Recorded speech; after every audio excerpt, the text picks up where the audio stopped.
கர்ம வினை என்றால் என்ன?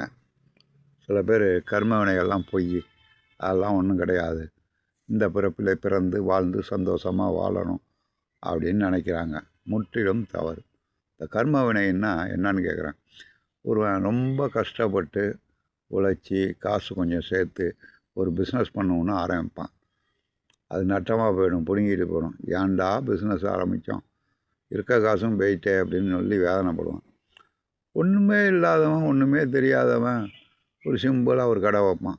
பார்த்திங்கன்னா மிகப்பெரிய ஜவுளி கடையாக வச்சுருவான். பெரிய நிறுவனமாக மாறிடும். இது எப்படி நடக்கிறது? அதை தான் வள்ளுவர் சொல்கிறாரு, ஊழில் பெரியது யாவுல மற்றொன்று சூழிலும் தான் முந்தோறும். இதில் தமிழில் ஒரு பழமொழி இருக்குது, என்னத்தை தான் உருண்டு பரண்டாலும் ஒற்றை மண்ணு தான் ஒட்டும் அப்படின்னு சொல்லுவோம். இதுலேருந்து என்ன தெரியுது? நீ என்ன தான் முயற்சி செய்து கஷ்டப்பட்டு ஐஏஎஸ் படித்து பாஸ் பண்ணி கலெக்டர் வேலை ஆகணும், ஆனால் அவனுக்கு கலெக்டர் வேலை கிடைக்காது, வேற ஒருத்தனுக்கு கிடைக்கும். 10 வருஷம் 20 வருஷம் வேலை பார்ப்பான் ஒரு கம்பெனியில், அடுத்த மேனேஜர் அவன் தான் வரணும், ஆனால் அவனுக்கு அந்த வேலை கிடைக்காது. இதெல்லாம் என்ன காரணம் என்று தெரிகிறதா? ஊழ்னா கர்மா. அதுதான் சொல்கிறார், ஊழில் பெரியது யாவுல மற்றொன்று சூழிலும் தான் முந்துரும். நீ செய்த கர்மவினை போன ஜென்மத்திலேயோ அதற்கு முன் உள்ள ஜென்மத்திலே ஏதோ ஒரு பிறவிலே ஏதோ ஒரு துன்பம் செஞ்சிருப்பான். அந்த துன்பத்தின் காரணமாக அது தடைப்படும். இது நாம் செய்த கர்மவினை அப்படின்னு நினச்சிக்கிட்டோம்னா இதிலேருந்து விடுபட்டுறலாம், அந்த துன்பத்திலேருந்து நீங்கள்லாம். சரி சார், உங்களுக்கு ஒரு சந்தேகம் வரும், ஏன் போன ஜென்மத்திலேயோ அதுக்கு முதல்ல எந்த ஜென்மத்திலேயோ செஞ்ச பாவத்தை ஒரே ஜென்மத்தில் தீர்க்க வேண்டியதானே, அடுத்த பிறப்பு நல்லா இருக்குமே நீங்கள் கேள்வி கேட்கலாம்.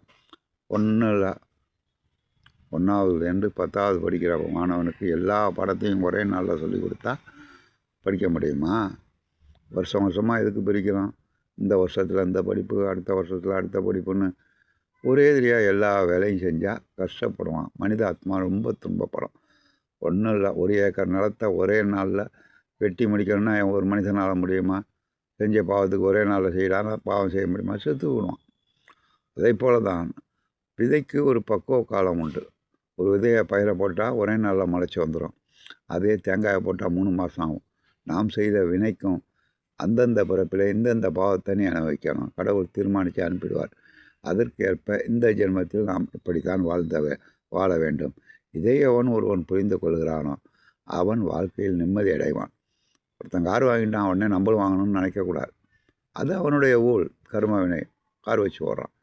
உனக்கு சைக்கிள் இல்லையா, வண்டி வச்சுருக்கியா, அதே பெரிய விஷயம்.